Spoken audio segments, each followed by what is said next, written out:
Sabrina, thank you so much for coming out today, and I can't wait to sit down, hear your story, and hear everything that you're up to. Thanks for joining me today. Oh, well, thank you for having me. I'm excited. Yeah, no problem.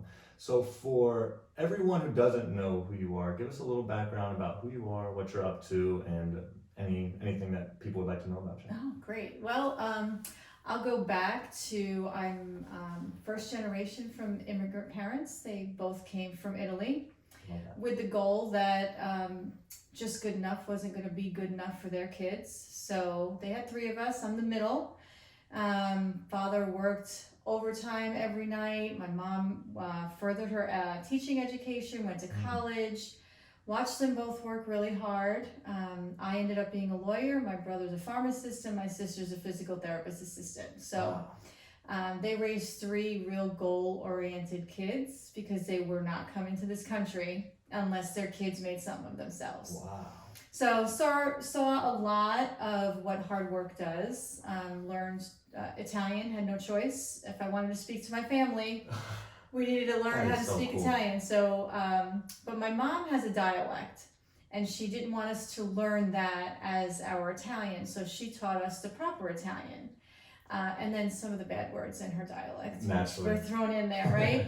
And my dad's from Rome, so mom's from Naples, and it was important to them to educate us. We knew languages, we know how to speak Italian, read Italian, communicate it, write it. So that was pretty awesome, just growing up with that. Strict Italian Catholic family. Yeah. Growing up on Long Island. Wow.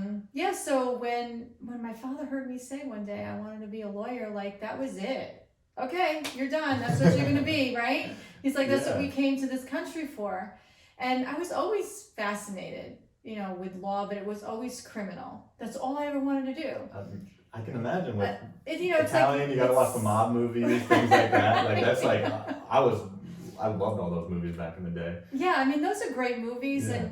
and my parents just wanted us to be happy, but make sure that you can take care of yourself before you have to take care of anybody else. Especially for his girls, that was something big from my father. So education was important. You have to go to college. You have to figure out how to make money, and you have to be independent before somebody else is dependent on you.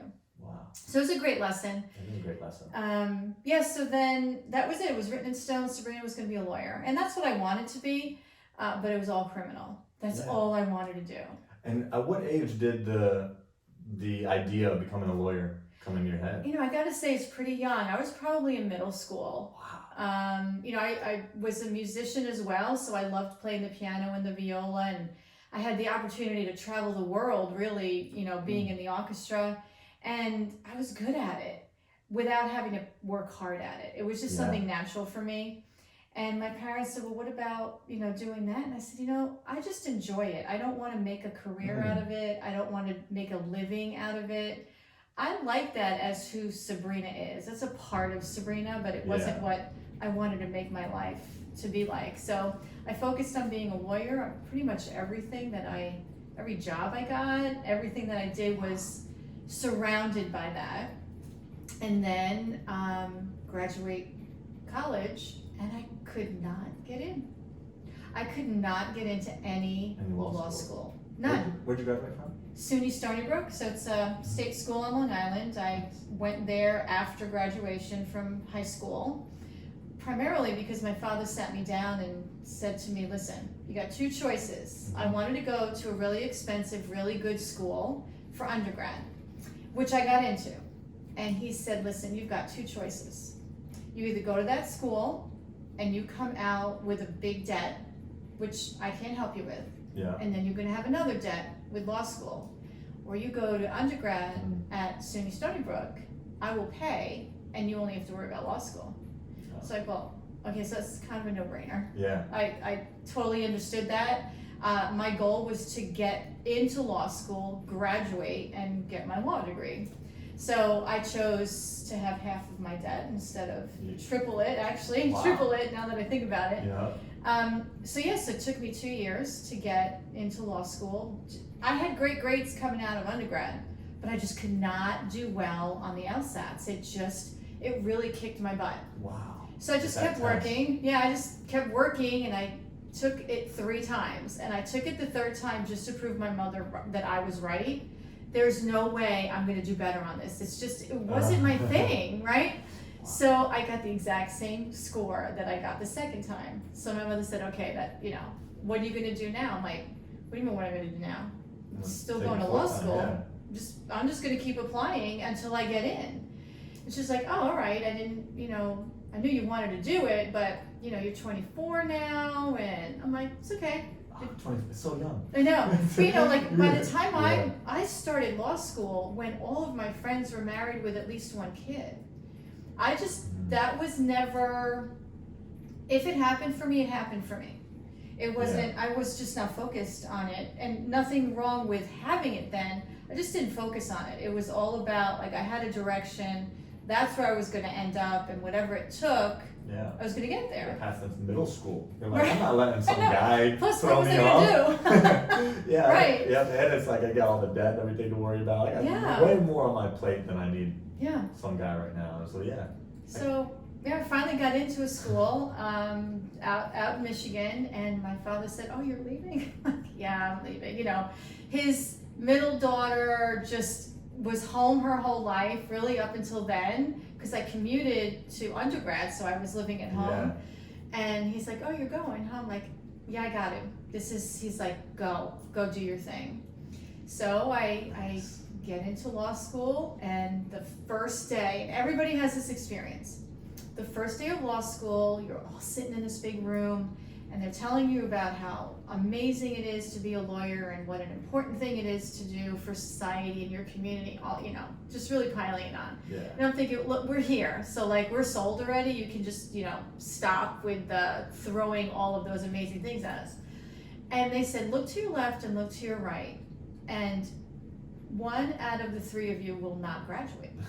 I was waiting for that. Yeah, so it's like, oh, that's not gonna be me. I'm like, no, I worked so hard to get here. Why would that be me? So I dedicated every minute I had to studying. I had no social life. Like, I was going to graduate law school. And in my 3rd semester, I get my grades back, and it was a struggle for me. I did so well in undergrad. I studied, and I got the grades that reflected what I put into it.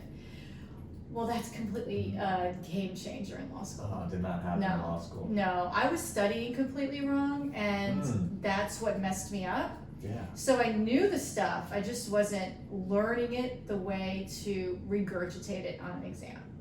So in my law school, they academically kicked me out for a semester. Wow. So I had to sit out a semester. So now I'm what? Like I'm 27 now. I'm thinking, there's no way, I can't believe this just happened to me. So I had to call my parents, right? So I call my parents and I say, school said that I can't come back next semester. I have to do some things. And my father said, when do you want us to come get you?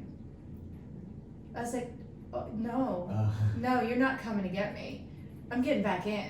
Like, I'm gonna do what I have to do this semester. I'm gonna take the classes out of pocket. I'm gonna get a job. Like, I'm gonna do what they tell me I need to do to get back into school. Like, I didn't call you to come pick me up. Yeah. I was just calling you so you knew I wasn't coming home until I got back in and I graduated. So he said, all right, great.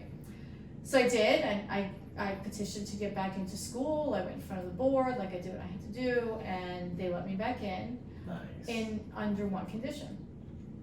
Oh, and by the way, I had to start that next semester while I was waiting to find out if I could come back to school. So you were going to classes without waiting for my last semester grades to see if I could get back in.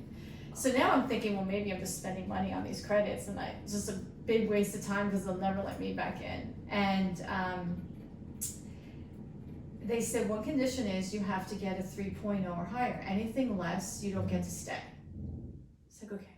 I waited almost 5 weeks for those grades, and it was a 3.8. Nice. And I got in, and I graduated, and I was like, all right, I am done. Gosh, that's funny. I had a similar experience kind of so I wrestled at Virginia Tech for a year, redshirted out there, and then essentially got on academic probation. they were like, I couldn't wrestle my second semester. They were like, you got to get your grades up if you want to stay, if you want to do anything. And so I started going to, this was like halfway through the first semester, I had known that this semester was already a wash. So then I started going to my second semester classes. Not knowing. No, well, the first semester, it was still first semester. I was going to the classes I was taking next semester so that I could see what the teachers were doing. Mm-hmm. So then it was like, Smart. but then it got into a scheme where it was like they're posting their answers on their doors outside office hours, and I was going and seeing those, and then taking those classes next semester. I already had the answers, and so I found my way through. But you made it. I wiggled out, and then I transferred out of Virginia Tech because I got the grades up to transfer out, and then I got my head on straight at West Virginia. But yeah, well, it happened. Yeah, and I called my dad, and I was like, I gotta figure this out. You know, it's like I'm not like, because I knew I wanted to wrestle D1. I didn't want to transfer D2 or go to a different D2 school or anything like that. I knew I wanted to stay D1, and so it's like just like you, I had my mission. Yeah. So what was it like when you had to tell your father that? Gosh, I didn't like telling my father any bad news at that point, but he was forking over some money for it, and so I had to tell him, and it was, I mean, it was a lot of just facing what I was doing. I mean, I wasn't going to classes. I didn't buy books. I didn't know what I was getting myself into, really, because I essentially got into college with wrestling, not my grades, and then and then it caught up to me for a semester where it was just like I studied for 3 hours and got a 14 on my chem test. What do I do now? Right. I drop chem and then I go take my next class. Yeah. I think college is hard for a lot of kids. It was hard for me. I knew I had to graduate. Yeah. And I just knew I had to get good grades. So I took a sociology major thinking, I mean, come on, how hard could it be, right? Then they threw statistics in. I was like, oh my God, okay. Yeah. So this really is going to be a battle for me. But I just needed good grades to get into law school, which is what I thought. And very similar to like I didn't know how to study or anything either. I mean, I studied to pass a test. I didn't study I still know some of the things, but it's like I didn't really study. Like it would be hard for me to apply everything sports psychology that I learned today because I was just studying to get an A or studying to get a B. Right. It's like word association. Let's just cram it all in, and that's kind of like. But college did teach me how to just persevere, how to get through things, how to just make it happen if you don't have using what you got, using your resources. Like sometimes it's like I made something out of nothing and the teacher loved it. Yep. Sometimes I had all the resources and then luck is not bad. Yeah. Sometimes I had all the resources and then I just didn't even use them to how I was supposed to use them, and it didn't work out. So it's it taught me how to just roll with the punches and kind of just persevere. It's good to learn that at a young age too, because it helps. Yeah. So once you finally graduated, once you finally got your diploma, was it all in criminal still? No. So law school, you take all your core classes like everybody else, and then you have electives, and you can take whatever electives interest you. Well, I took none of them in law school. I saved them all for an internship. So I didn't want to stay in Michigan. I knew I wanted to go back to New York. Yeah. And I had a job offer already before graduating, and I thought, gosh, if I stay here and I take the bar here, I don't see myself leaving. Like, and I didn't want to be. I didn't want to be there. It wasn't what made me happy. So I saved all my credits for the most amazing internship that, I mean, people were dying to get into. And it was in major crimes out in Riverhead on Long Island, all 12 credits, all summer long. Like, wow. I mean, I couldn't have written a better internship program for myself. The first week out there, like I'm driving out, it's beautiful, you know, by the water, all this stuff. The first week out there, I go, oh my God, I hate this. Whoa. I despised it. It was the worst experience that for me personally, outside of even going to law school. Oh, tell me about it. So it was very political. It was very much who you knew. You didn't get by because you were good. You got by because of who you knew. Well, I was in Michigan for 3.5, 4 years. I didn't have those connections. And so that to me was hard to make. And then it was the level of commitment to staying in the criminal field at that time, that if that's where you started, that was probably where you were going to end up. Now it's a lot more different than that. Yeah. But I was like, if I don't love it in the first week, how am I going to do this for like my career? Life. Yeah. So I finished it, obviously, because I finished everything that I start, got my 12 credits, I graduate, and I'm thinking, all right, well, I guess I still need to do something with law, and I still like the criminal part. Maybe I'll do defense work, which wasn't always on my radar. Mm-hmm. So that's happening. I graduate, and my uncle gets sick. And he had been sick for a while, but his dementia kicked in pretty quick after he got sick one day, and it just kind of just kept getting bigger and bigger, more issues and issues and issues, and he couldn't write his documents anymore. So like he couldn't do any will or healthcare power of attorney or anything. So now we're all screwed. Yeah. But he was always a happy guy. All of his problems were just going to be ours, and that's what he wanted. Everything, financial, whatever it was. He's like, well, here, you can have him when I die. That was his attitude. He's just a happy guy. Yeah, just always, we called him the candy man in the neighborhood, because he'd come out of the blue with a trunk full of candy, and we would just all hang out and eat candy. And he'd stop by randomly for dinner, and he'd bring dessert, and he'd always like draw this little face of himself on lottery cards and give them to us. Like, he just was a happy guy. Yeah. And he gets sick. And long story short, my father wasn't able to make any medical decisions for him because his wife was living in Rome, Italy, and she had to come over to the States. And my father wanted one thing to happen, the other side of the family wanted something else to happen, and my aunt was the only one that could make the final decision because nobody agreed. So when nobody agrees, you have to save the patient. So I saw my father watch his brother be resuscitated several times before the man finally passed away. Wow. And it was brutal. It was brutal. It was definitely something that my father still thinks about, still gets emotional when he talks about it. And I graduated in 98, and he passed away in 99. So it's a long time that he's had to live with that. I couldn't do anything for him, did we do anything right? Like, did anything we do meet his standards? It's hard to live with that guilt and that question. So it literally was that day and that moment that I said, there's no way that families need to go through something like this. Like, we were unguided. Nobody helped us. Nobody really focused on what we needed to do to make our loved one better, like that whole situation. And then I had to settle his estate with no will or trust in place. That was a nightmare. And of course, Sabrina graduated from law school, so, she knows everything. Like, no, you don't get it. We took one semester of wills and trusts, and that was it. That's what you do. So, my experience would have come from working, which I hadn't had the opportunity to work yet. So it was so bad that one event is why my practice is the way it is. It's why I do what I do, and it's why clients first all the time. Because we were nobody's first.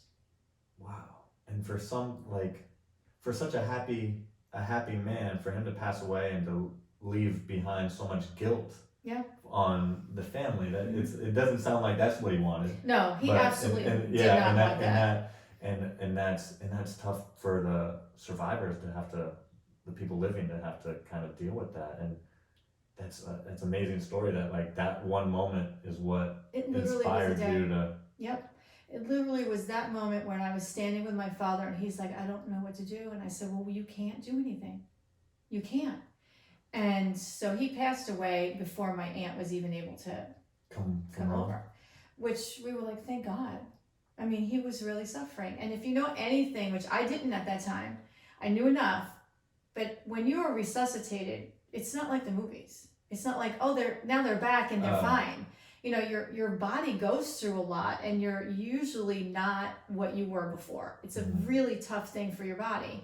And that's why a lot of people choose DNRs when they're in a situation and they know what they're doing. They choose not to be resuscitated because they know what it's going to be like. And so I know for sure you're right. He had no idea that this was going to be what was going to be in my father's heart for so long. Yeah. And that's why when I meet with clients, I tell them, listen, this is not always for us. It's for who you're leaving behind. And I share my story with everybody because it literally is the reason I exist in this practice and exist to help my community, because it's 20 years later and it still gets me emotional when I talk about it. Mm-hmm. It's for who you're leaving behind. And I wonder if he really understood the impact of his lack of planning, if he would have changed his mind. Yeah. I don't know. And because I think about this, because I'm very spontaneous myself. Like I don't even like, I won't RSVP to my birthday. Like literally, it's hard for me to RSVP. And I'm just so spontaneous with a lot of my stuff. And then even just like the man you're describing sounds a lot like me. Like, okay. I'm a very happy guy. Like I'm just like, I just fly off just gone with the wind, essentially. Just that sounds fun.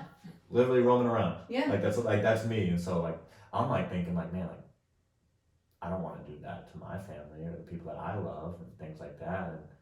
And so it's like, this story is very impactful even for me, just because it does sound like something that I'd like to get taken care of, so that people aren't having guilty feelings towards me once I'm out one day. And I think it's smart that you're thinking about it and that you do it. And I think a lot of people are like, well, I'm too young, I don't have enough money, I'm not married yet, or I'm not ready to do it, maybe tomorrow.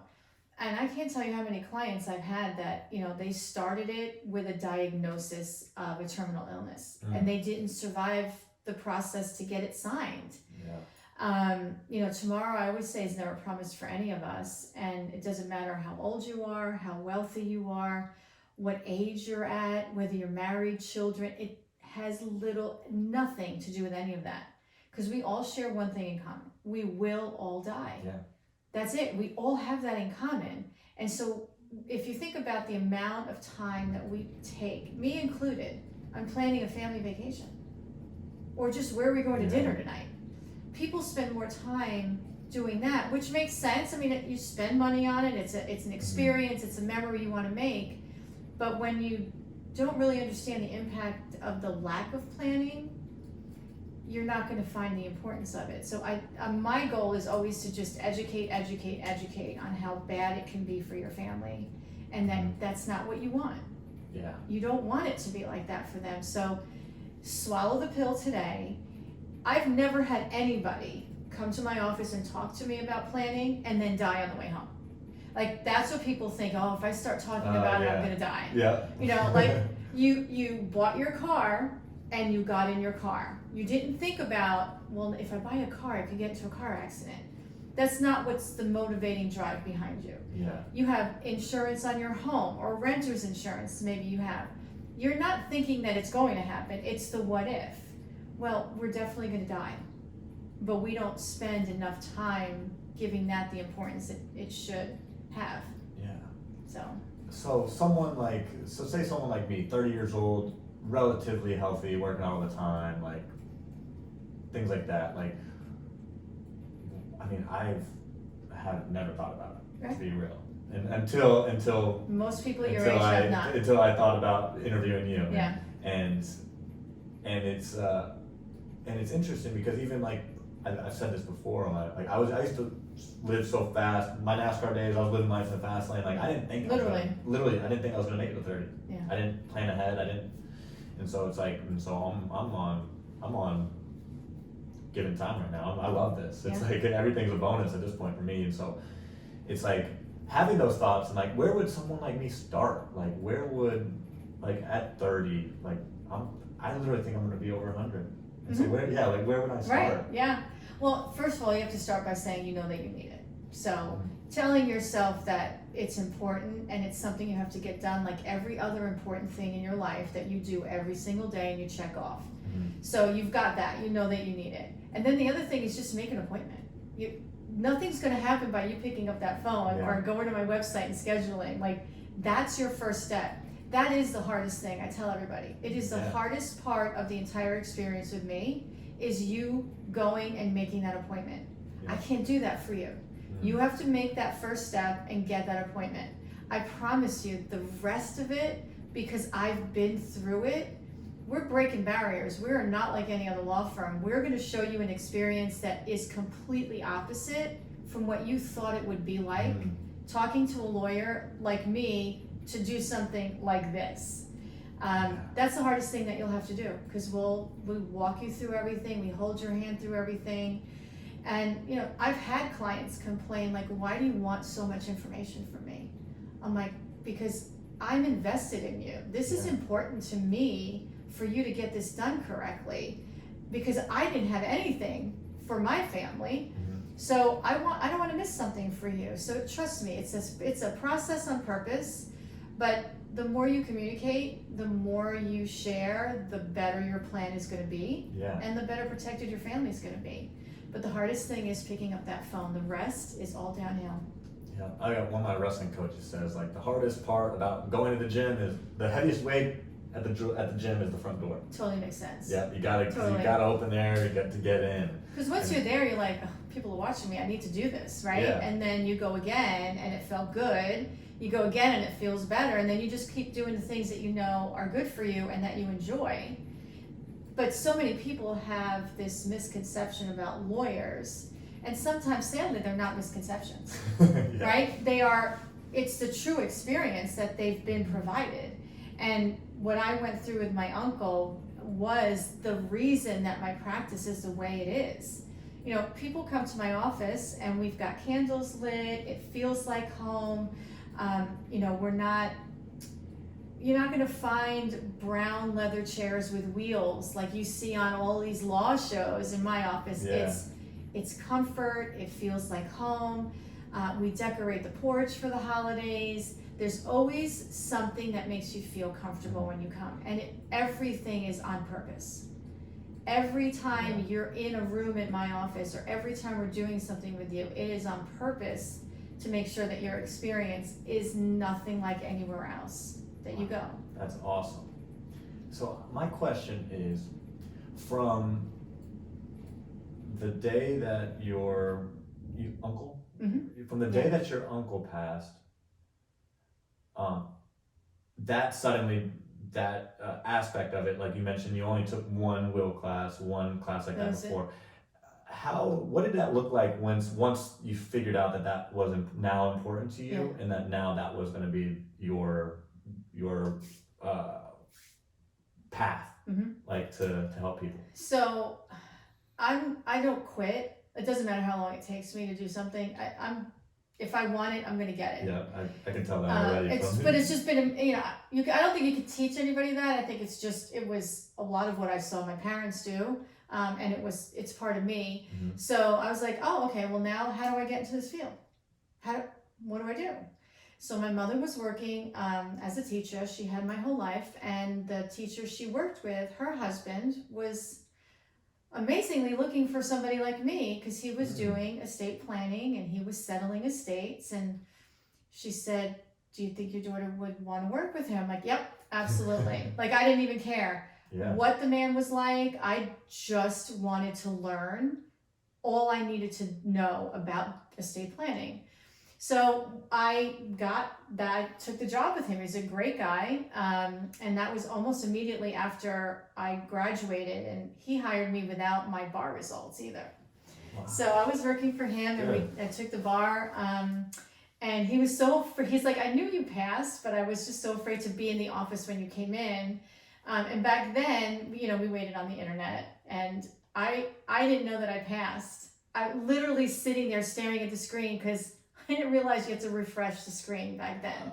So I'm like staring, I'm like, okay, where am I? Why am I not in here? And then my phone, the house phone, because I am that old, not everybody has a cell phone. The house phone starts like blowing up, and I'm like, what? And then I get an email from my girlfriend, congratulations. I get an email from my lawyer friend, congratulations. I'm like, how does everybody know? Not me. I'm like, I made it through life until this age. How did I not know that I passed the bar before anybody else? So, you know, my parents are walking the hallway, and I'm like, okay. So then my friend shows up and brings me a coffee. He's like, let's go, lawyer. I'm going to work. I'm like, oh my God, I can't, like, this was exciting. So I go to the office, and my boss is MIA. And the secretary's like, yeah, he didn't want to be here when you got here. I was like, get him on the phone. Tell him to stop being a little wuss and get back to the office. So I passed, and he's like, okay, here you go. Now you make your own mistakes. Mm. And I was like, oh my God, are you sure? He's like, you passed the New York bar. You think I'm going to be afraid that you're going to mess up one of my files right now? He's like, you are so on fire at this very moment because you studied so hard, because it is one of the hardest bars to pass, but you have to put the work into it. Yeah. Which I obviously did. And I had the luxury of shutting my life down for those 3 months. I mean, I moved back home. My parents never asked me where I was going, when I was coming back. Did you eat? I mean, you were just 180 degrees different than any Italian parents would be. Nothing. I would come home at 2 o'clock in the morning. My father would just say, are you okay? And he'd go right back to bed. Nothing like what he would normally be like. And so my parents gave me that grace to just do whatever I needed to do to get to the end, which was my license. So I'm working for this guy. He was fantastic. A lot of what I learned from him is what I incorporated into my practice now, even 20 years later. He was kind. He was gracious to his clients. I saw how he was with his employees. Just a genuinely nice person who allowed me to be who I needed to be in his practice. Wow. So he said, well, you know, now you got these files, now go do your thing. That's and awesome. I sucked it all in. I sat in on his meetings. I took extra classes. I went to every court thing that I could possibly go to, realizing I hate court. I don't want to be in court. It's not my thing. I know some amazing lawyers who are rock stars in court. Not me. I think we all have our forte. Yeah. That is not my forte. I don't enjoy it. So working for him, I loved it. I got the experience. And I'm like, great, this is really what I want to do. And then I get married 4 days after 9/11. And everything just changed. Everything changed. I can't imagine it changed. Outside of the obvious, right? Can't imagine. But living on Long Island, we just moved in, bought a co-op together, and we get married 4 days after 9/11, and every single person we invited to our wedding came except one, which happened to be my brother's first grade teacher, but she was in Virginia. She just couldn't make it. Every single person came to my wedding. And I was like, that's unbelievable. Like, that is just unbelievable that we were blessed in that nightmare, and which is even an understatement, calling it a nightmare, that everybody, the whole world was going through. And everybody came to my wedding. 4 days later, I mean, that just to me boggles my mind. Yes. They needed a celebration. It did. We did. It was probably the perfectly timed wedding where it's like, we need something to take our minds off of this. Let's go and celebrate this love. Yeah, it was just amazing. And so my boss started taking on more court cases. So now we're like a year later, and I'm going to court a lot. And I'm like, this is not me. I'm not enjoying what I'm doing. It's just I didn't want to hear people fighting over who wants to put mom in a nursing home and who wants to manage her money while she's there. It just, again, that is left to those people who truly enjoy that. And I think you have to enjoy what you're doing and have a dog in the fight. It just wasn't my thing. So my husband and I talked, and I'm like, I think we need to leave New York. I think we just need to go. We need to get a fresh start. It killed me to leave my family. Like, it killed me. Because I knew once I left New York, I wasn't coming back. And my parents said, it's your life now. You worked hard. You need to go do what you need to do for yourself now. You don't need to worry about us. And it was nice that I still had my sister living up there, and she happened to have the only child. So their only grandchild was up there. So it was easy to let me go. And I left, and the reason I left at that time was because I got a position in a law firm in Charlotte. And I specifically sought out a solo because of the amazing experience that I had in New York. What the New York lawyer taught me, everything that I wanted my practice to be, the North Carolina attorney showed me everything my practice was never going to be. It was the worst year ever in my entire life, even now, of working. It was awful. We did not mesh on anything. Personality, thoughts on life, women were beneath him. It was awful. So, you went from like one really high mentor to then the other, it was just awful. down and it was awful then, but it was a blessing. Afterwards, when I really sat and I reflected, it was just I needed that. Yeah. So I left, and I dropped my life for 3 months, and I took the bar for North Carolina and passed it. And the day I got my letter was the day I sent in the Secretary of State to open up my own practice. Yes. So I thought, I will never work for somebody again because I can never do for my clients what I want to do, working for somebody like that. And I was like, that's it, mail it in. I got it, started in September of 2005, and it's been amazing. Oh man, that is a phenomenal, your story from start to finish has just been perseverance and taking care of business and just not taking no for an answer, and just you can't, and that's you can't take no for an answer, and everything that I wanted to do, there was an obstacle in front of it. I mean, getting into law school, passing the bar, trying to get back into law school, like every time I wanted to do something, there was an obstacle in front of me. And I'm probably a lot more stubborn than I am really wanting my goal, but I was like, oh hell no, there's like I'm not gonna tell anybody I didn't succeed. Like it was that whole, no, this is gonna happen. Like it's gotta happen, because what else is gonna happen? This has to happen. But that's how I am with my clients too. That's how I am in my business, how I try to be like, I'm out of the box. I like to experience different things, and especially since hitting the big 50, like the COVID 50, I thought it was going to be amazing. It was going to be great. I was just like, oh my God, this is awful. I thought turning 50, I was going to feel something different. The only thing I needed was glasses. I was like, that's great. That's what 50 did to me. Yeah. But as I went through like the year I turned 50, I was like, you know what? I lost myself a little bit because I let some of the sadness at work got to me. Some of the bad stories and the heartbreaking things, I was letting it affect me in not a positive way.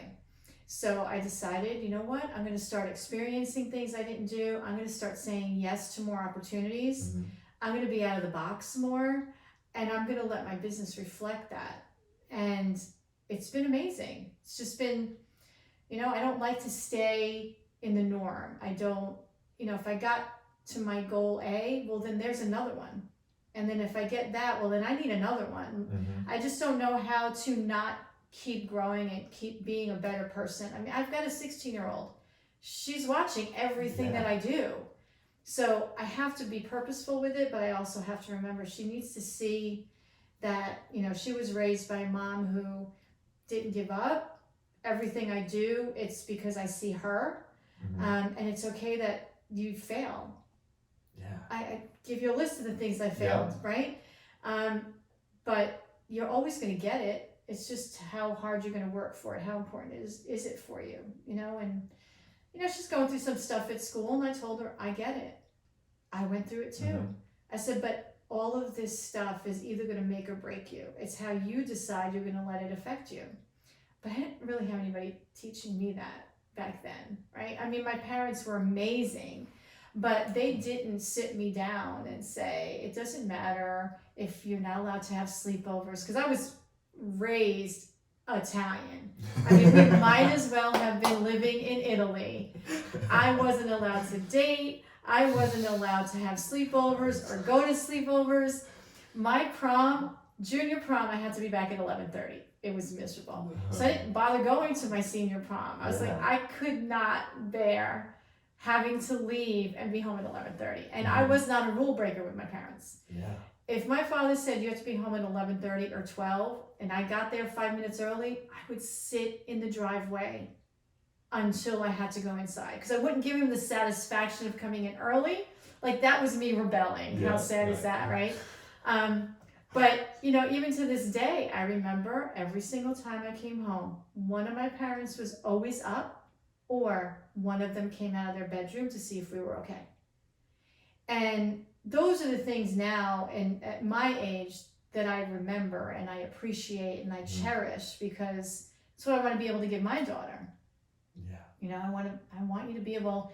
Now, she's experienced a lot more than I did at her age, because the world is different. There's so much more to experience now, I feel like. There's so much more, but there's so many more ways to experience it. Caveats and yeah. Like when I was young, if I missed a party, I had to find out about it going to school. You miss a party now, you know instantaneously, and you're stressed for days. You're watching everybody at the party. Yes. And you're just like, it's awful. Oh my gosh, I heard this story the other day of this. It was like, I'm probably gonna butcher it, but it was these two girls I think it was in New York. They were in a park. They were talking about this friend that they didn't want to invite to a birthday party. This random guy heard and was like, "Hey, if your name's Natalie or X, and if these are your friends, and you need to get new friends." Oh my God, that is awful. And she found out. It went viral, and I mean, she picked it up and ran with it. She's like, she started this group called No Lonely Friends, and like now it's like, but it's crazy that like I think the switch flipped in her head when her like above 50-year-old aunt was like, "Look at these people, they're talking about you," and her aunt sent her the video, the TikTok of her, and then it's like, okay, now I'm gonna do something. See, it's so hard. It's wild. With all this social media, and it's hard to protect your kids. It's hard to make sure that they're learning the lesson the right way and that they're not taking it, you know, to heart. My daughter's a lot stronger than I was at her age. A lot stronger. I don't think I was half as strong as she is, because she's gone through so much more than I did. Yeah. I mean, I had no friends, and that made me stronger, but I didn't realize that until recently, like the last several years. But with her, it's constantly seeing the things that you don't have, seeing the things that you're not doing. And I don't hold her back. It's just, she's such a strong girl that she's not about the BS. Yeah. She's not about talking bad about friends, so she doesn't understand why her friends are talking about somebody else. And so she's done with you. Yeah. And she'd rather be alone. And I'm like, where did she learn that?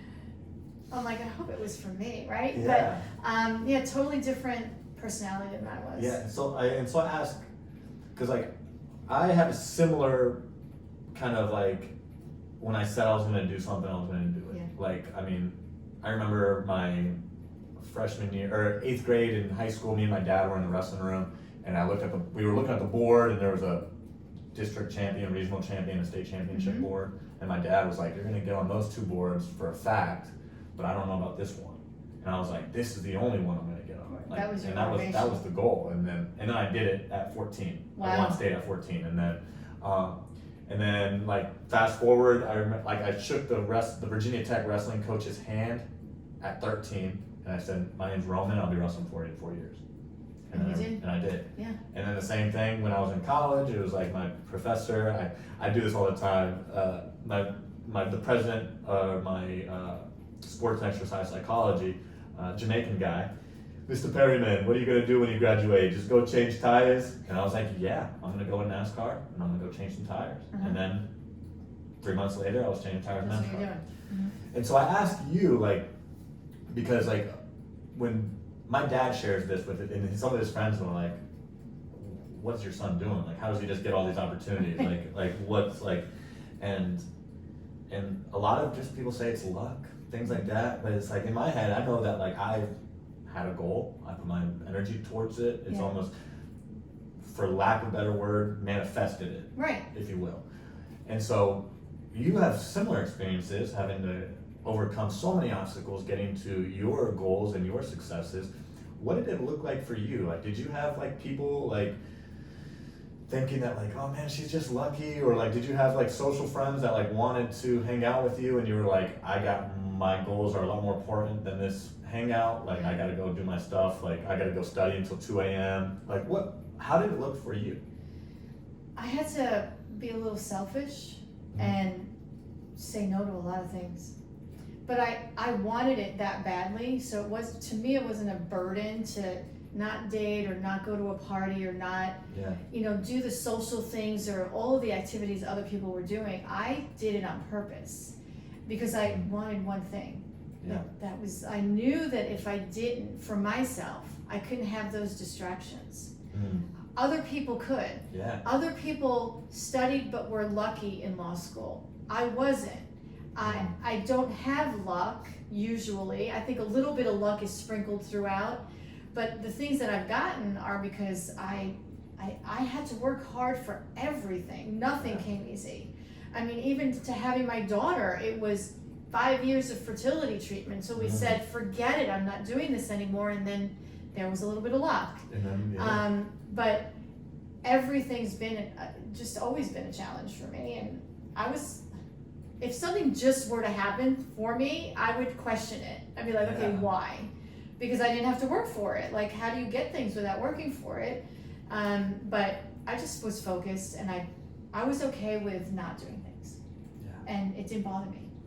And that's the cool part is too, when you're doing something and you know you're dialed in and you know I'm gonna do something special, like whether that is go to law school, be a lawyer, whether that is win states, whether that's create a podcast and things like that. It's like you were so open to saying no to what doesn't serve that goal, that what doesn't serve you, because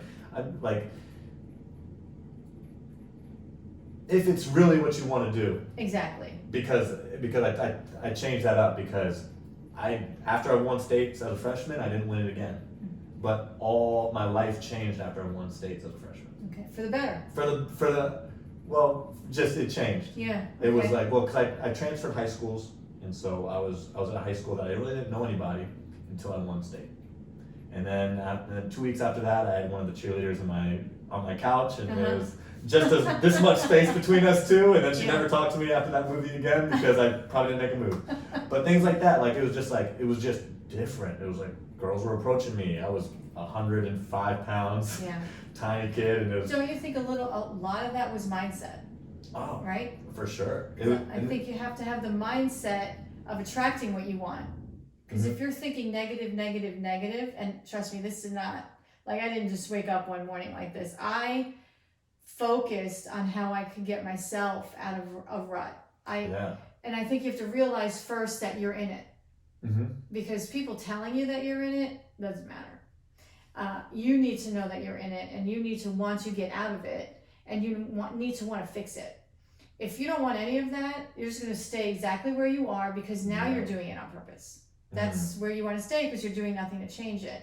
But when you figure out what you want and how to get there, then that path is easy.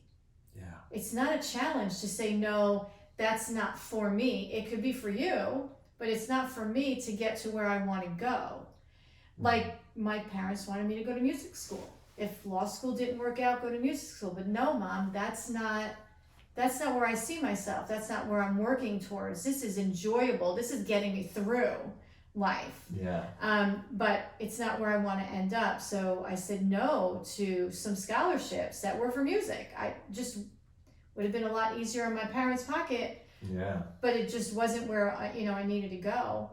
Then I think we all get complacent, right? I mean, there was a big period of my life where I was just going through the motions every day because I started my practice and then 6 months later found out I was pregnant with my daughter. And I was like, are you kidding me? Really? After all these years that I've had nothing but one focus, now the only focus was my practice. Now you give me this? Okay, I got it. Yeah. Go through that. And I remember I took on every client back then, right? As we all do when we open our business. And I took on some clients and I was working from home. I had a virtual office. I was working from home. And I remember my daughter would never sleep unless she was on a human being or in her Papa Sun swing. End of story. She'd fall asleep in the car, but I wasn't driving around with her. Yeah. So she was, even till this day, she's my third limb. We are very close. I would put her in the laundry basket with some socks and some like fun things to play with, because I could get 15 solid minutes of drafting a document or making a quick phone call to a client. Mm-hmm. And then the rest of my focus was on her until she would fall asleep.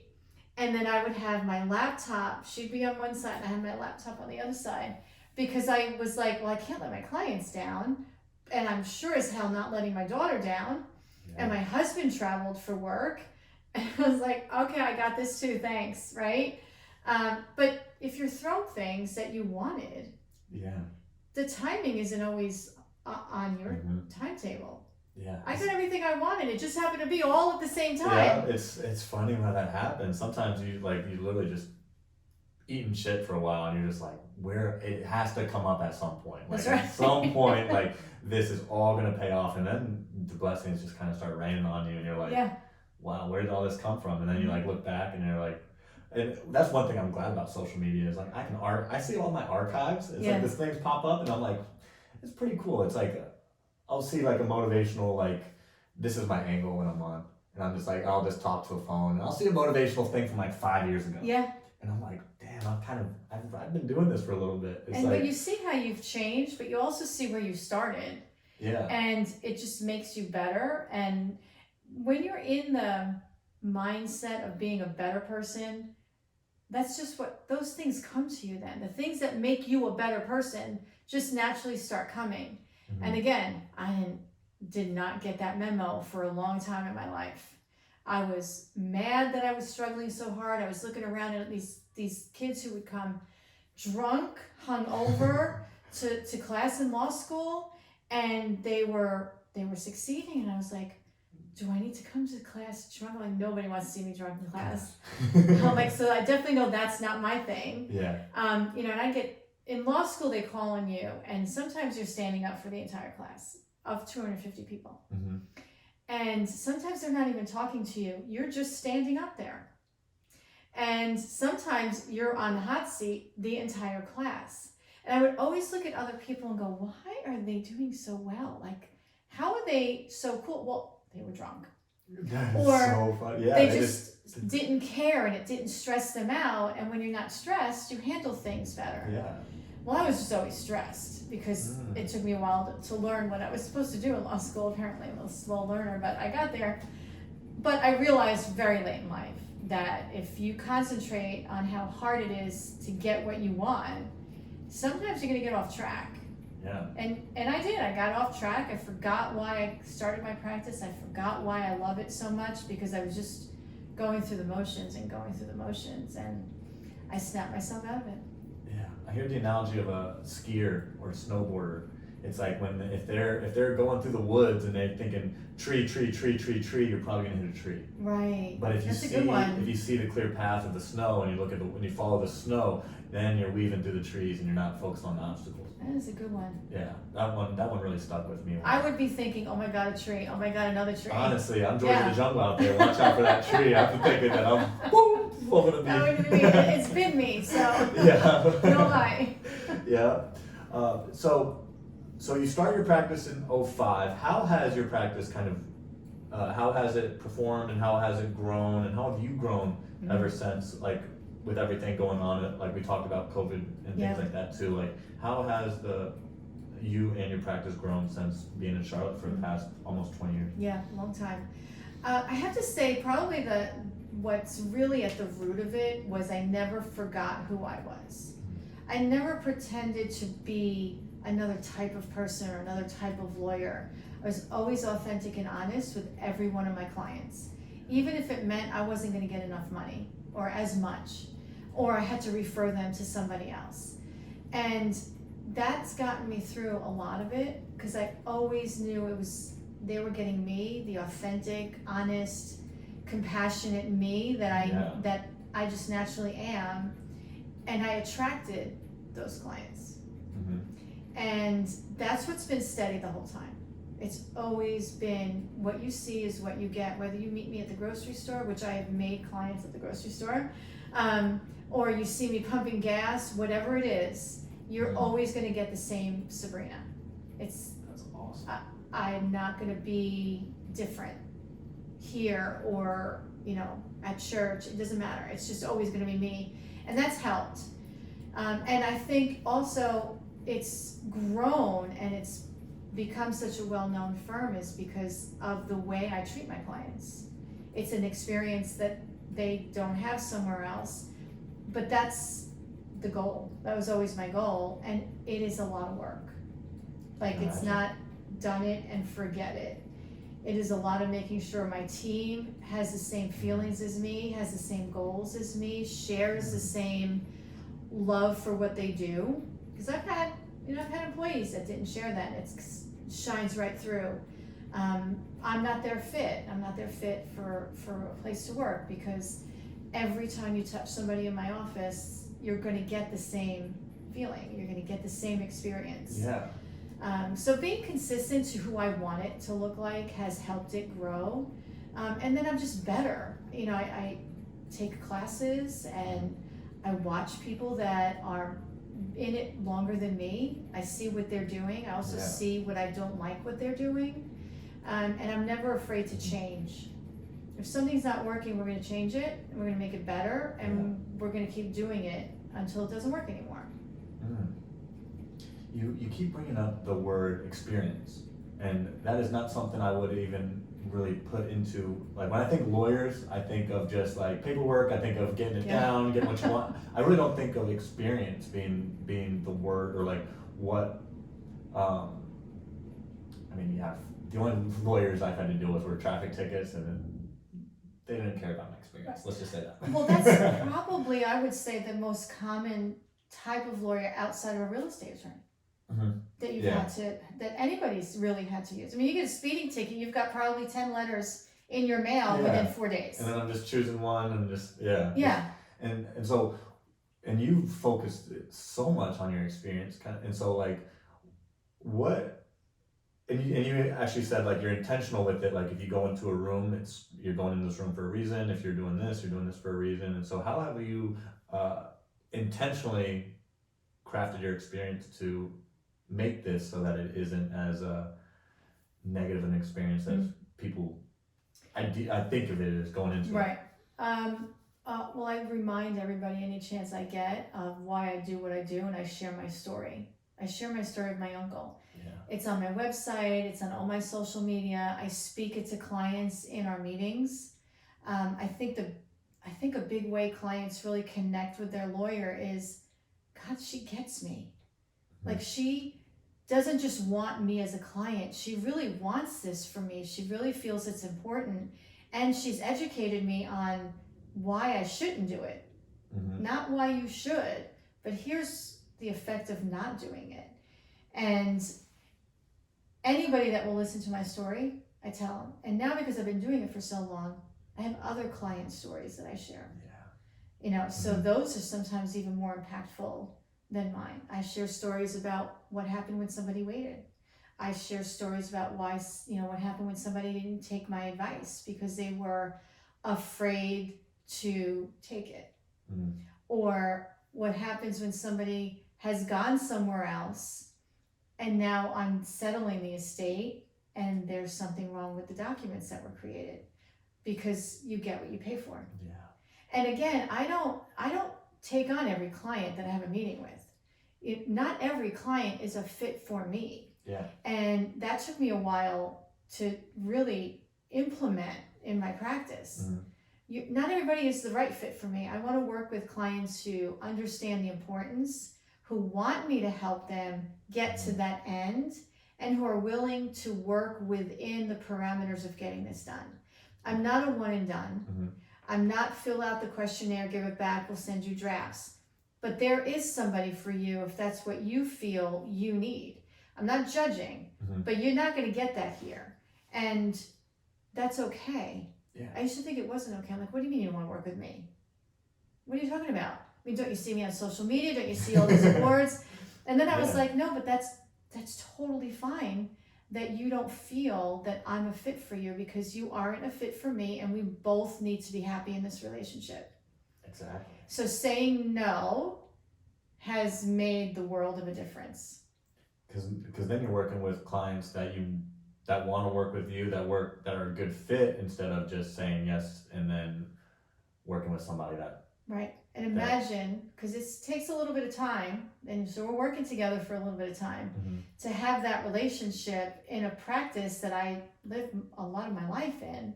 I want to go somewhere I'm happy. I want my employees to be happy too. I don't want them to have to deal with, somebody who's not really respecting and understanding what they're getting from me. It's okay. It's totally okay at this point in my career. I wish I learned it a long time ago. That no is a really powerful word, not just in my practice, but in life. Yeah. You don't have to say yes all the time. It doesn't make you a bad person. You're okay taking care of yourself first. Like, that's not selfish. I used to think it was. Gosh, now I meditate before I get out of bed every morning because so I can take care of myself before. Right. And it's like, and now I'm like, 3 years in, I don't know what it would take for me to get out of bed without meditating first. Because you're enjoying it too, and it's obviously doing something for you. Yeah. In a positive way. I mean, why do they tell you on planes, put your own mask on first and then think about your passenger next to you? Why is it okay to go down in a plane and not having helped the person next to you, but it's not okay to help yourself in real life so that you can be, that better person? Yeah. Yeah, that self-awareness, I'm so grateful for that meditative practice that I've built up. Literally the day I started is the day I've been going every day since. Yeah. Yeah, it was YouTube. I wake up, grab my phone, YouTube. Because it's part of you. Like, you can't breathe if you take it away, because it's so much a part of your everyday life now that's a habit. Not all habits are bad. Yeah. Good habits are good habits that you do all the time. And that's what I think I needed to do for myself. And I think it's what everybody needs, to do for themselves. Think of yourself. You're a better person when you are a better person. Yeah. When I'm taken care of, I basically do it. I leave my front door and I think to myself, like, I am unfuckable. Yeah. Because after my meditation, you need a bumper sticker like that. Yeah, I've given myself so much love that I can walk out that door and no one can show me love and I'll still be singing. And how great is that? Yeah. Like, no one's in charge of how good or bad your day is going to be. It's just you. Yeah. And that's amazing. And it took me so long, because especially I was a big extrovert pre-COVID. Like you could not get me to sit at home by myself for anything. Like, it was like I was just I don't know if it was I was looking for justification for other people, but it was just like I just needed somebody else to just be around. Once COVID hit, I was like, now I'm forced introvert. Yeah. And now I'm like, I don't know if I want to get back out there. Yeah. But you did. Oh yeah. No, I'm back out there now, but because of the cat too. The cat is literally the reason, because sometimes, again, my spontaneity, I'll call people like the day of and like won't get many responses. And then I'm like, okay, let me just grab my cat and then I'll go to the bar and I'll see and meet who I'm gonna meet. So it's your emotional support animal. Literally. Paperwork's coming in soon. That's right. Like, I don't want no one to tell me you can bring him in anywhere. But yeah, it's like, instead of just I'll call a friend. If they don't respond, it's like, I got my little friend, we'll go to the bar. That's right. And yeah, you won't drink with me, but you'll watch me drink. You'll drink a little water bowl on the side. But yeah, it's like, just kind of getting back out there, and it's a wild world we're living in. And I think people think that it's why do I need to change? If I change, it's not me. But I think, why stay stagnant? I think you always need to figure out what makes you happy, and what's making you happy today may change, and you have to look at yourself again. I was not like that. I was just going through the motions for a long time. I had to raise my daughter, I had to be home for her while my husband was traveling. Then of course we always had a dog around, so the dog needed attention, which to me is not a burden at all. And then I had my practice, and then you have your employees that have to be happy, and you end up getting into this rhythm of just doing and doing and doing to go through the motions. And at the end of the proverbial day, you've done absolutely nothing for yourself. And you think you're helping everybody else, but they're seeing a version of you that you can't see when you're in it. And I finally realized that, and things changed. Yeah. It is crazy when you'll go through a whole day without investing anything into you. And that's specifically why I choose to do my practice in the morning. So it's like I invest in me, right? And then I'm typically good for the day. You put your own mask on first, yeah. And then worried about everybody else. That's what we should do. And so this question just came up. As you started your own practice, you kind of had to put on you went from like the lawyer to the business owner hat too. Mm-hmm. Like once you started getting employees and things like that. Like, did you always plan on being a business owner, entrepreneur too, or is that something that you just had to kind of figure that out as? That's a really good question. I always knew lawyer was my life, so that was something I was always going to be, and I knew I had to learn from somebody. Being in business for myself, I think ultimately was what I wanted, but the timing of it was a lot sooner than I thought it would be. I didn't have any experience here. I had it all in New York. I didn't know the law here, and I didn't know anybody here, and I wanted a little bit more being inbred with the community before I went out on my own. Mm-hmm. But the circumstances were the way they were, and I was like, all right, F it. I guess this is time that everything happens at the right time for the right reason. We don't always see it at that time. Yeah. And years down the road, almost 20, that was the exact time I needed to start it. Whether it was my plan or not, that's when it happened, and that's exactly when it was supposed to happen. Did you strategically get employees and things like that were embedded in I was really stupid about that. I was very stupid about that.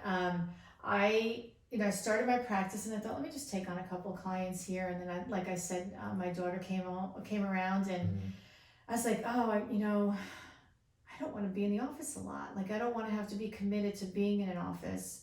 I didn't want to leave my daughter as much. Mm-hmm. So I hired a very, very, very, very, very part-time paralegal to help me. And then when I got busy, I didn't add staff. And I paid the price. I was overworked, I was overexhausted, I lost way too much weight, eating at weird times, sometimes not even eating. And I started hating my life as a lawyer, which never happened to me before. Yeah. And I was like, okay, I need to change this. And about 5 years ago, I wanted to get out of renting, because I was in a high rise, I say high rise for Valentine, it was like 4 floors. But for me and my clientele back then, it was a large parking lot. They had to park in a big parking lot. They had to walk the big parking lot into a big entrance. They had to take it to the elevator to the 3rd floor. Yeah. In another lobby, go to the receptionist to only have to be told, sit down and I'll go get her for you. And I was thinking, like, that's not the experience I want for my clients. Like, this is exactly what I don't want for them anymore. And so I found an office condo that was for sale. And I prayed and prayed and prayed that this was going to be the right time, and that what I'm putting into it was going to pay off. So who do I call? My father. By this time they're here now in Charlotte. They moved when my sister moved down. So we're all here. Oh, the whole family's down? Yes. Wow, yes. Which very cool. I'm very blessed about. Love that. But my father's always been, he's HVAC. He's as engineer as it gets. Man still balances his checkbook to the penny. Nice. So I said, hey, can you come see something? I want to show you something that I want to buy. He said, yeah, all right, sure. So he comes, and I had shown my husband already, but we're all there and walking around. And I said, Dad, I already know the ACs need to be replaced. I know that, so I need you to go up in the attic, and I need you to tell me how bad it looks up there, because I need to factor that into my offer or whatever. And he looks at it and he goes, yeah, good job, buy it. Now, my father tells me to do something, it's done. I mean, that's just the relationship we have. I value his presence still in my life. I value that he's still here. Value everything that he says and he's taught me, especially at my age. So I was like, okay, so the minute my father said that, I was like, oh, this is the right decision. Yeah. It's the right one, because my father would never tell me to do something that wasn't good for me, right? So I make the offer, and my real estate agent advised me, give him asking. Do not lowball him. Give him the ask. I said, okay, it's not what I wanted to do, and I was getting a regular loan, everything, but he had to wait for my loan papers and everything. So it was going to be a little bit. And I didn't really think that I was going to get it. And he calls the next day, he calls my real estate agent and says, it's hers. And I was like, shut up. Why? He had 2 full price offers for cash from 2 investors. And here's where life really came back full circle for all the good things that you do in life. He was a CPA around the time that I was looking to buy this, in the kind of the same time period in his life. He bought that for his CPA practice. And he felt like turning that building over to somebody like me was his way of giving back, because he felt like he was successful there. He wanted to see somebody. I mean, yes. Honestly, love that. How amazing. He could have closed in a couple of weeks, taken that cash and left to go be with his kids, but he didn't. And he saw that it's time for me to give back. And I was just amazed. I mean, I still stand in those 2, like I said, I have 2 office units side by side. When I stood in there, I saw exactly what I wanted it to be. All of my visions for what I wanted the practice to reflect, the experience I wanted my clients to have, I saw every little bit of it when I stood in there. Nice. And so I knew that is so cool. Whatever sacrifice financially I needed to do, I was going to make it happen. And it is the best business decision out of all of them so far that have been able to get me to even better business decisions. That is so cool that he essentially just passed the torch. He was like, he literally did. My business helped so many people. Let's put another business in here. He's like, the investor's just going to rent it. He's going to make money. He's like, you, on the other hand, you're going to help people like I help people. And you're young, like I was when I started. He's like, and he literally said, I wish you the best, because this was meant for you. And I was like, all right, it's done. Yeah. I'm not giving you more money. No more money, but yeah, it's. Yeah, it was. You got the father's approval. You got the torch passed, and then. And imagine my parents, immigrants, standing in an office building that their daughter, the lawyer, was buying. I mean, that was some unbelievable moment. My father said, he's like, it was just, I knew you guys were going to be successful. I mean, we all are very successful. I'm the only one that has her own business. So I think my father looks at me differently, not in a bad way, because I know he looks at what my brothers accomplished being a pharmacist and what my sisters accomplished. They're both really great at what they do. But I think with me, because it's my own, and I struggled the most out of all 3 of us to pass school and do all of that he's like, this is unbelievable. And I was like, okay. It is. Yeah, it was. And I think that all of the crap that they went through, that we had to go through, that I went through, that I put my family through, it's worth it, because I have the exact type of practice that I want to give back to my clients. It's always worth it. It's always worth it. And it's always better than you pictured too. Yeah. As long as you tell yourself it's going to be okay tomorrow, because we all have bad days. Yeah. I've had a lot of them. But those bad days don't reflect us. They don't define us. And when you're in the moment, that's exactly how at least I felt. Like, I can't believe that they were dissatisfied. But then when you sit down and you talk to them about, what was the problem, it wasn't you. Yeah. It was what they envisioned it was supposed to be like, or maybe they didn't want as much, or whatever the reason was. We all have bad days, and it's not going to define you.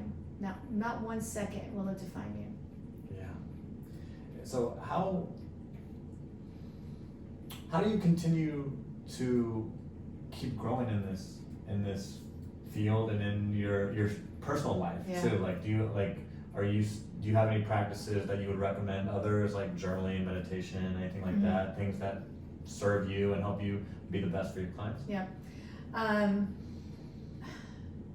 I do a lot of things. Mostly I talk to myself and just tell myself it's just going to be a good day no matter what crap's thrown at you.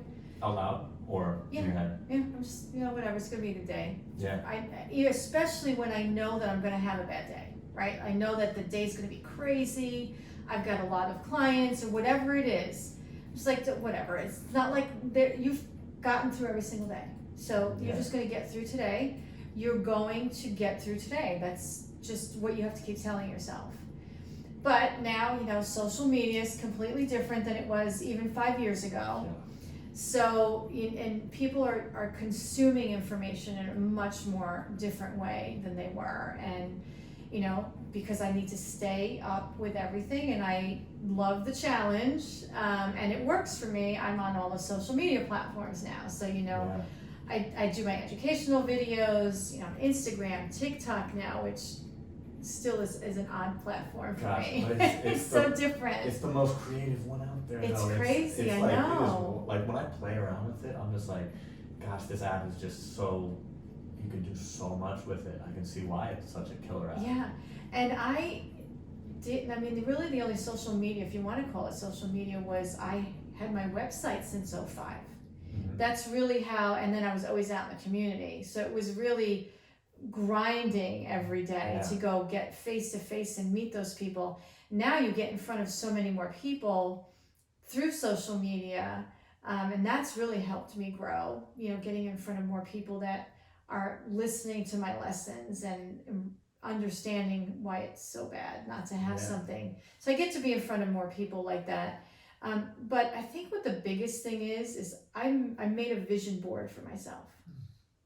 It's in my office, and I just check things off as they've been accomplished. Wow. And I've always been like that. Like, I need to see I did something. I'm a big Post-it person, a big lister. Every day I have a list of what needs to get done that day and what needs to get done for the week. But that vision board, I want to be somewhere in 5 years. I want this practice to be somewhere in 5 years. I want to be doing something in addition to this within 5 years. And I hired my coach. She's fantastic. And we literally pulled my life apart. The things that were bringing me down mentally were really not the things that should have been doing that. Because I figured out that it was all coming from one thing. So when I got rid of that one thing, then I was able to focus on everything. Yeah. So for me, it's just a big white piece of paper stuck on the back door of my office. And I shut that door and I look at it every time I go to the office. And I ask myself, what can I check off today? And when they're checked off, they're done. Like, they don't happen again. I got to that point, now I'm going somewhere else. And just seeing, I think, your accomplishments brings you up. When I don't see it, I don't feel it. And so then it's all mental. So I made myself a vision board. It's just words with check marks. So I like it. This is what I want. I got it. I checked it off and I crossed it out. On to the next. Oh, that's awesome. Especially like I'm like, well, I see this space right here. I'm like, that's a perfect place. I need a vision board. Doesn't need to be fancy. Yeah, because I'm not fancy, I'll tell you that. But I like that you're essentially thinking long term.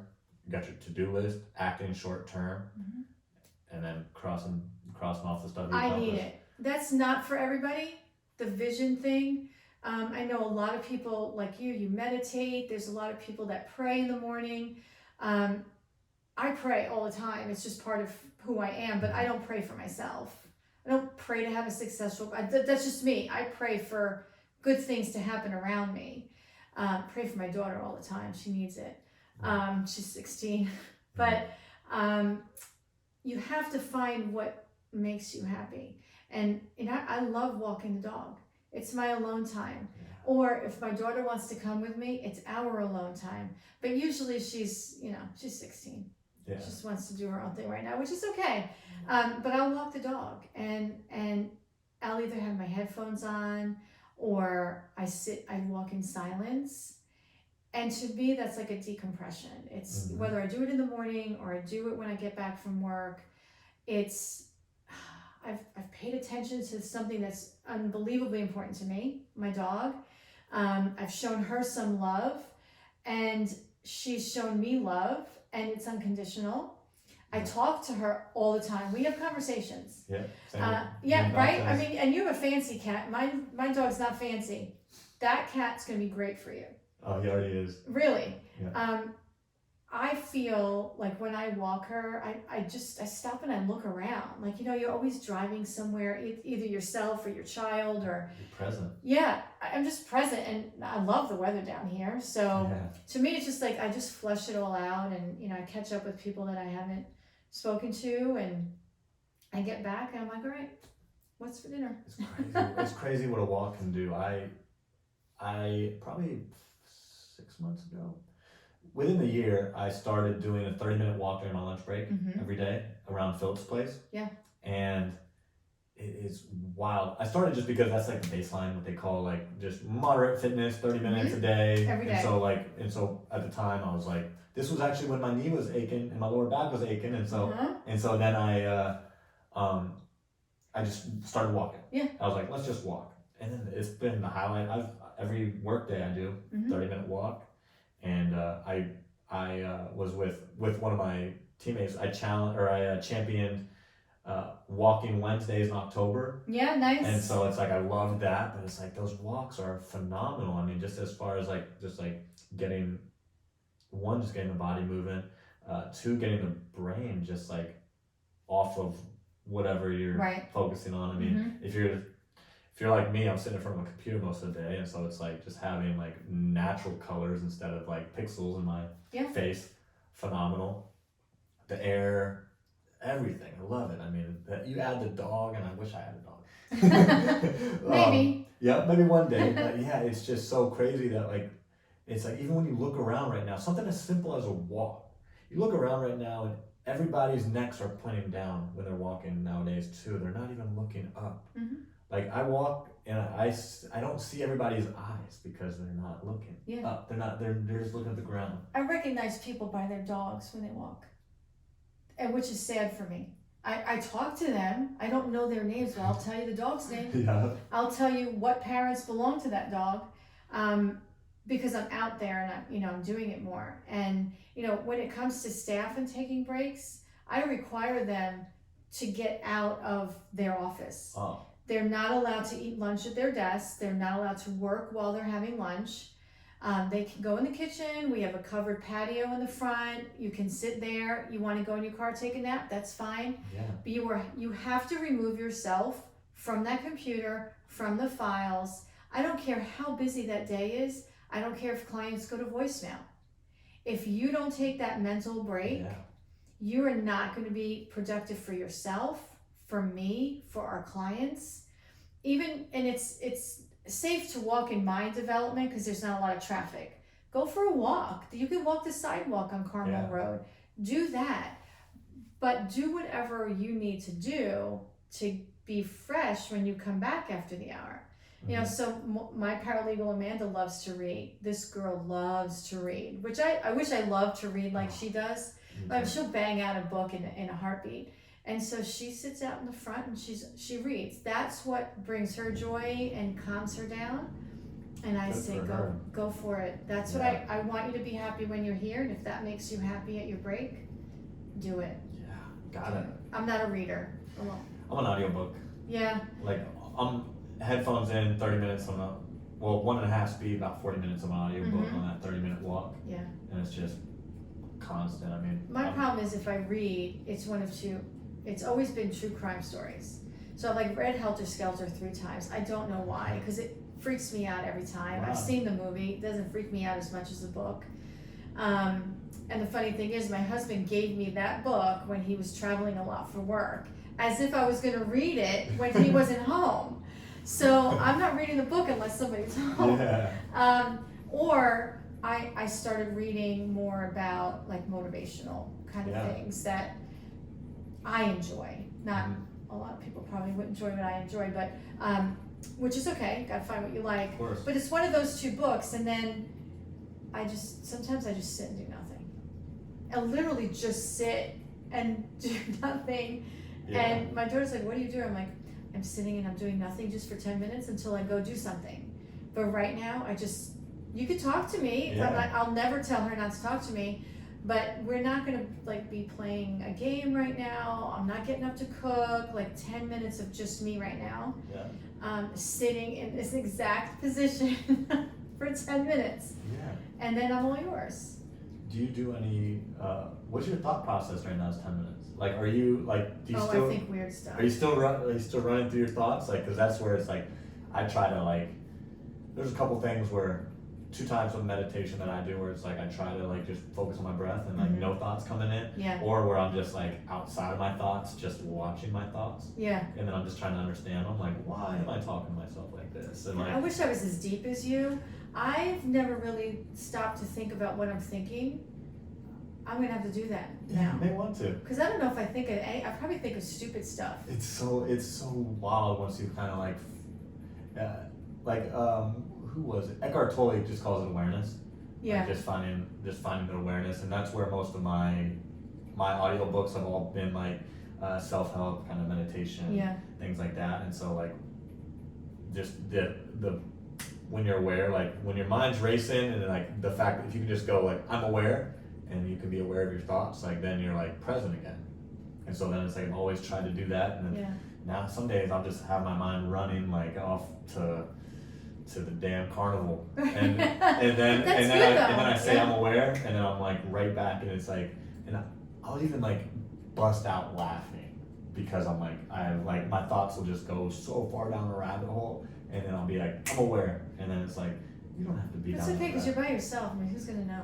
But if it's a negative rabbit hole, then it's because I'm big on your thoughts affect your feelings, and so if if you think about a car accident, the stress can you can almost relive that stress. Yep. The human body is so amazing that. We don't forget instantly. It's we can relive it and then have that experience. Same again. Trauma. Yeah, and so then it's if I have a negative thought, and it's just it turns into another one, and then I'm down this negative rabbit hole that's about me being late to work, and I'm not even late to work yet. And it's just why am I down this negative rabbit hole? That's it's once you understand that it's a defense mechanism, and that you can, it's it only wants to protect you, then you can start becoming aware and being okay, that's just the worst case scenario ever. Right. And it's not acknowledge its existence, but then you got to put it away because there's not a lot you can actually control in life. There isn't. And when you realize that, it's okay, so now my list of things that I thought I could control is minutia compared to the things that you can control because it's you. You can only control having an accident to a certain degree. You can only control getting sick to a certain degree. If it's going to happen, it's going to happen. You do everything that you can. Healthy people get sick. Yeah.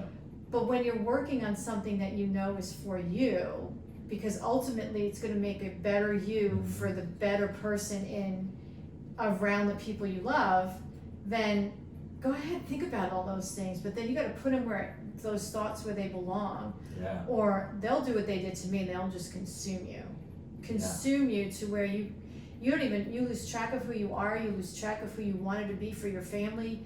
I sat there one day and I was who am I? Yeah. Who am I? Why is everybody calling me, this is my daughter, the lawyer? I'm not a lawyer first. That was offensive to me because I'm so many other things, but I was projecting to the people around me that I was only a lawyer because that's all I was doing. Yeah. And when I could answer for myself, who is Sabrina, I'm oh, that's bad. That's bad because I'm not just a lawyer. Yeah. And if I am, I'm not a lawyer first. So what am I first? And I think everybody needs to work on that. That is a tough one. It's crazy. I mean, it's crazy to think that we just woke up one day, your parents just started calling you Sabrina, my parents started calling me Roman, and I just went with it. That's right. It's the one thing we didn't have a choice in, right? We couldn't argue. I just went with it, and now I'm Roman, And mine was named after a witch, so, and that was just because my mother gave my sister 2 names to pick. She's 3 years older. and she couldn't pronounce the other one. So it ended up with Sabrina, which I love. I've never hated my name, but when you think about it, it's like, okay, well, you almost stuck with it. So, think about calling yourself something else now. It's like, it doesn't even fit who you are. I was either Roman or Ulysses.